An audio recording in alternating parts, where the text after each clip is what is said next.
A Georgia judge just told her she cannot see her own children until she completes 4 mandatory therapy sessions. Not 4 months, not 4 weeks, 4 sessions, and she still couldn't get it done on time. This is the same woman juggling a 6-figure IERS bill, a boyfriend whose ex-wife is dragging her into a $100 million divorce, and a daughter who went on national television to say her parents took all her money. Welcome to the most chaotic chapter yet. There have been a lot of messy divorce situations in Real Housewives history, but what is happening with this particular former RHOA star right now in April 2026 has reached a level of compounding chaos that even the most devoted Bravo fan has to pause and process, because it is no longer just one crisis. It is 5 or 6 crises, all running simultaneously, all feeding into each other, all playing out in public while 4 children sit in the middle of it, wondering which parent they're going home with this week. Let's go through every single layer. On April 3, 2026, a Cobb County Superior Court judge named Kelly S. Hill issued an order that immediately sent shockwaves through reality television circles. The 4 minor children that the former RHOA star shares with her estranged husband, KJ age 14, Cash age 13, and 12-year-old twins Kaya and Kane, were ordered to remain exclusively with their father, effective immediately. The reason? She had not completed the court-ordered therapy sessions that had been part of a temporary custody agreement both parties had signed in January 2026. According to that agreement, both parents were required to participate in 2 counseling sessions per month for the first 2 months, all followed by 1 session per month after that. Between February 26th and March 28th, she was out of the country for 5 weeks, filming 2 separate television productions. During that time, she did not attend a single therapy session.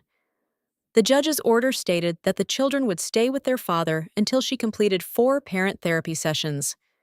The earliest possible date for reunification was set at April 13th. A guardian ad litem was appointed to verify she actually completed the sessions. Her response was immediate. She took to Instagram to post a statement insisting she had not lost custody and that there had been no modification to the custody arrangement outside of the agreed-upon temporary order. She said the children were with their father for spring break, which was his scheduled parenting time regardless, and she said her sessions were scheduled and would be completed the following week. Her exact words, "For the avoidance of any doubt, I have not lost custody of my children, nor has there been any modification to the custody agreement outside of the agreed-upon temporary order. I will absolutely not put up with the lies any longer." Which is a spirited statement, but it doesn't quite explain why a judge had to order the situation in writing on April 3rd, or why that order specified she could not be reunited with her children before April 13th, or why the guardian ad litem was tasked with verifying the sessions were actually completed. Court orders that specify the earliest possible date a parent can see their children tend to suggest something more significant than routine spring break scheduling. And the custody ruling came directly on the heels of Kroy filing court documents on March 30th, just 4 days earlier, demanding sole custody of the 4 children, accusing her of what he called blatant mismanagement of basic parenting responsibilities. In his filing, Kroy alleged that between February 26th and March 29th, a window of 31 days, she had seen the children exactly once. One night, March 9th, and on that one night, one of the children was bitten by a dog. He also alleged that she had been out of the country for weeks, had missed the court-ordered therapy sessions they had both agreed to, and had left the children without adequate parental guidance during her absence. Her response to Kroy's filing was sharp. "These accusations are completely false, and nothing more than a deliberate attempt by Kroy to defame my character. I spent 5 weeks away working on 2 TV shows to support my family and make sure my children are cared for, something I will never apologize for. I refuse to be bullied or have lies twisted into a narrative about who I am. I will not stay silent. The truth is on my side, and it will come to light. 2 things can be true simultaneously. She may have been filming to support her family, and the court may have nonetheless found that she had not fulfilled the requirements of the custody agreement she herself had signed. This custody ruling did not emerge from a vacuum. It is the latest chapter in a divorce saga that has been running for nearly 3 years and shows absolutely no signs of reaching a resolution. She and Kroy married in November 2011 after he proposed during the filming of Real Housewives of Atlanta Season 3, one of the most famous proposal moments in franchise history. He was a linebacker for the Atlanta Falcons. She was already one of RHOA's most recognizable personalities. They built a life together that was documented for 8 seasons of their family spin-off Don't Be Tardy. They had 4 children together. He legally adopted her 2 older daughters, Brielle and Ariana. By May 2023, the marriage was over, or at least the first time it was over. They both filed divorce paperwork simultaneously. Then they briefly reconciled. Then Kroy refiled in August 2023. Then, reportedly, he filed again in February 2026. This divorce has filed more paperwork than some people complete in their entire legal careers. Along the way, both sides have accused each other of things that, if even partially true, else paint a very dark picture of what was happening inside that house. Kroy accused her of having a gambling addiction that cost the family approximately $1.5 million. In police body cam footage obtained by Radar Online, Kroy told officers, the total in the marriage was about $1.5 million. She does it online illegally. It's probably been going on for pretty much our entire marriage, and it's gotten significantly worse. He also accused her of reckless spending habits and described the family as financially destitute. She accused Kroy of things that are serious in their own right. She alleged he threw her to the ground in front of their children. Police were called. She alleged he stole every piece of jewelry she had ever owned in her life and sold it, including pieces belonging to their daughter, Brielle. He stole every piece of jewelry I've ever owned in my life prior to him, as well as Brielle's, and sold it all, she claimed publicly. Every piece I've ever owned in my life. Every piece. Kroy added DA Survivor, standing for Domestic Abuse Survivor, to his Instagram bio. During Domestic Violence Awareness Month in October, both of them are pointing fingers. Both of them have made serious allegations that have never been fully resolved in court. And through all of it, 4 children have been watching their parents dismantle their family in the most public way possible.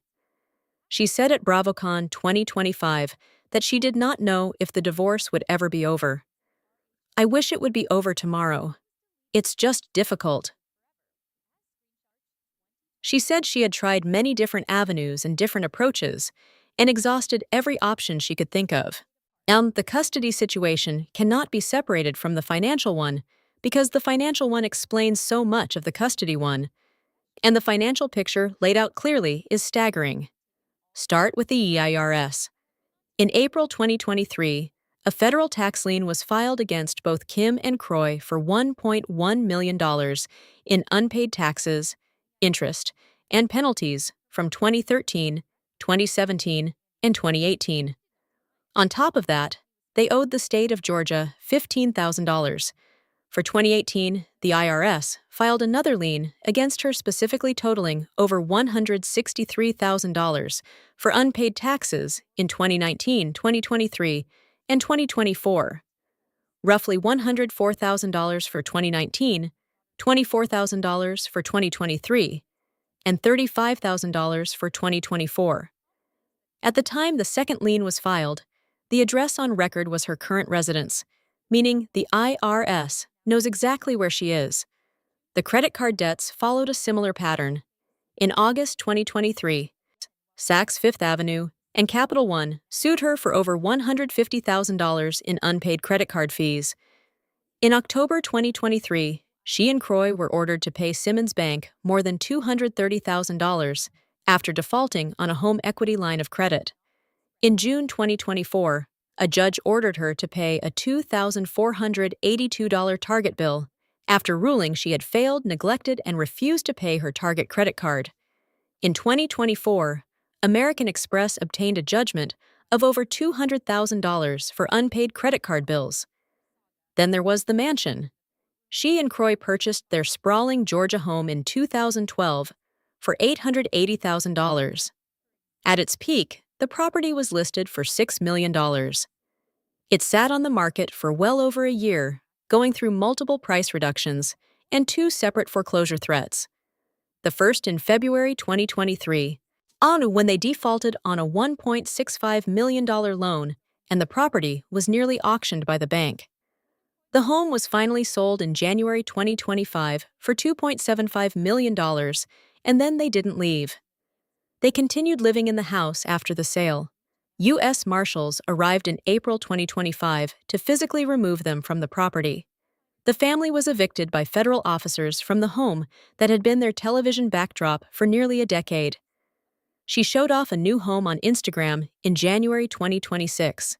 The dog bite detail in Kroy's March 2026 custody filing is not the first time this specific issue has come up. And revisiting the previous time tells you something important about the pattern being documented here. In 2017, her son Cash, who was 4 years old at the time, was seriously injured after being bitten by the family dog. He was hospitalized. The injury was significant. While Cash was still recovering, she sent a tweet to Chrissy Teigen asking for John Legend concert tickets. The message referenced her daughter Brielle in terms that were immediately flagged as deeply inappropriate. A public joke suggesting Brielle would perform sexual favors in exchange for access. The tweet was deleted, but the screenshots lived forever, as screenshots do. Chrissy Teigen responded with grace, saying no one needed to do anything and she would simply get them tickets. But the moment became one of the most notorious social media incidents in RRHOA history. Kenya Moore brought it up during RHOA Season 10. Clearly have a hard-on for me. Worry about your life and the daughter you pimped out for John Legend tickets.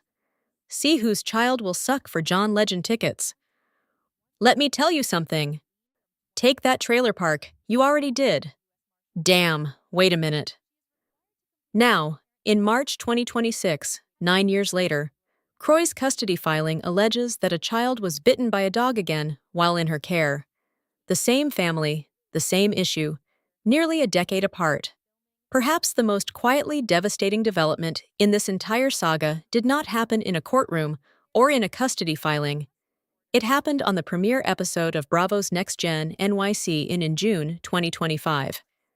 When her 23-year-old daughter, Ariana Biermann, sat in a confessional and said directly to a camera that her parents had taken all the money she had earned. "I have been on TV since I was 5 years old," Ariana said. "I did reality television with my family, and then I started posting on Instagram. I can't say exactly what they used it on because I just found out it was gone 2 years ago. I don't even know how much money I made over the time period. Nobody was honest.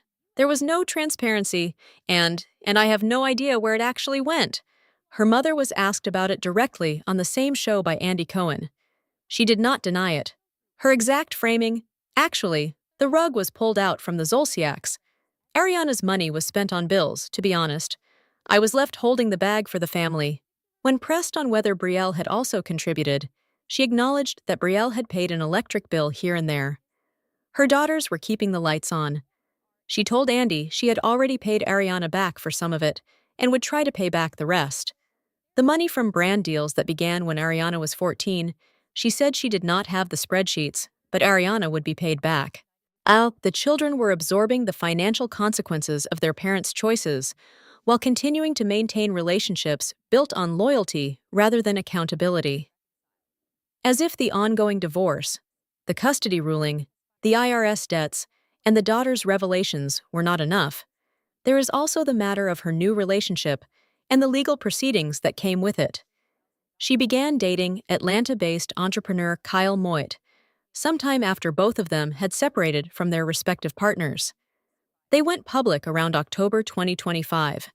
The problem is that Kyle Moit is in the middle of his own divorce from his estranged wife, Jillian Green, and that divorce involves disputes over more than $100 million in assets. Kroy had reportedly reached out to Jillian Green specifically to warn her that the woman she was now dating, Kyle Moit, would financially drain money from Kyle. During a June 2025 deposition in the Moit divorce case, Jillian claimed Kroy had also told her that his estranged wife was narcissistic, had a gambling problem, and wasn't present for her children. Whether Kroy made those statements because they are true, or whether he made them because he is in an increasingly bitter divorce and everything he can weaponize gets weaponized, that is a question only Kroy and the judge can ultimately answer. What is clear is that the reach of this divorce has extended well beyond one family, and now touches an entirely separate $100 legal battle. Let's take inventory of what is currently happening as of right now. Her 4 minor children are with Kroy. She is required to complete 4 parent therapy sessions before that situation changes, all with the earliest possible reunification date having been April 13th. The divorce from Kroy is still not finalized, 3 years into proceedings that have included multiple filings, a brief reconciliation, eviction by U.S. Marshals, and mutual allegations of abuse that have never been fully adjudicated. She owes the IRS over $163,000 in a lien filed in December 2025 on top of the $1.1 million lien from 2023. She has ongoing judgment obligations to multiple creditors, including credit card companies, banks, and others. She is scheduled to answer questions under oath in a separate $100 million divorce case involving her current boyfriend. Her 23-year-old daughter went on national television and said her parents took all the money she made as a child influencer. Her mother confirmed it on WWWHL and attributed it to bills and financial desperation. She insists the truth is on her side. She insists the accusations from Kroy are false and designed to defame her. She insists she will not stay silent.